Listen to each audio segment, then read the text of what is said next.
ಮುಂಜಾನೆ 8:30 ಸಮಯಕ್ಕೆ KSRTC bus ಕಲಘಟ್ಟಿಯಿಂದ ಹಳಿಯಾಳಕ್ಕೆ ಬರೋದ ಸಮಯದಲ್ಲಿ 8:30 ಬಾನಸಗಿರಿ ಕ್ರಾಸ್ ಹತ್ರ ಒಂದು ಆಕ್ಸಿಡೆಂಟ್ ಘಟನೆ ನಡೆದಿರುತ್ತೆ.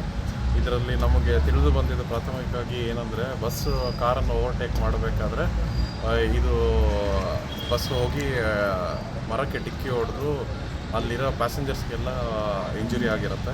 ಇದರಲ್ಲಿ ಒಟ್ಟು 40+ ಪ್ಯಾಸೆಂಜರ್ಸ್ ಇರ್ತಾರೆ. ಇದರಲ್ಲಿ 38 ಜನಕ್ಕೆ ಇಮಿಡಿಯೇಟ್ಲಿ ಇಲ್ಲಿ ಹಳಿಯಾಳ ತಾಲೂಕು ಹಾಸ್ಪಿಟಲ್ಗೆ ಟ್ರೀಟ್ಮೆಂಟಿಗೆ ಬಂದಿರ್ತಾರೆ. ಇದರಲ್ಲಿ 5 ಜನ ಗ್ರೀವಿಯಸ್ ಅವ್ರ ಮೇಜರ್ ಇಂಜುರಿ ಇರೋದ್ರಿಂದ ಅವ್ರಿಗೆ ಇಮಿಡಿಯೇಟಾಗಿ SDMಗೆ ರೆಫರ್ ಮಾಡ್ತಾರೆ. ಇದರಲ್ಲಿ ಇಬ್ಬರಿಗೆ ಹೆಡ್ ಇಂಜುರಿ ಇದೆ, ಬಟ್ ಆದರೆ ಸ್ಟೇಬಲ್ ಇದ್ದಾರೆ ಅಂತ ಇವಾಗ ಮಾಹಿತಿ ತಿಳಿದು ಬಂದಿದೆ. ಇದರ ಜೊತೆಗೆ ಒಬ್ಬರಿಗೆ ಲೆಗ್ ಫ್ರ್ಯಾಕ್ಚರು ಮತ್ತು ಕಂಡಕ್ಟರ್ ಅವರಿಗೆ ಕಾಲರ್ ಬೋನ್ ಇಂಜುರಿ ಇದೆ. ಮತ್ತು ಅದೇ ಸಮಯದಲ್ಲಿ ಬಸ್ಸಲ್ಲಿ ಒಬ್ಬರು ಮಗು 10 ವರ್ಷದ ಮಗು ಕೂಡ ಅಲ್ಲಿ ಇದು ಅವರಿಗೆ ಜಾಮ್ ಆಗಿ ಇದಾಗಿಬಿಟ್ಟಿರುತ್ತೆ,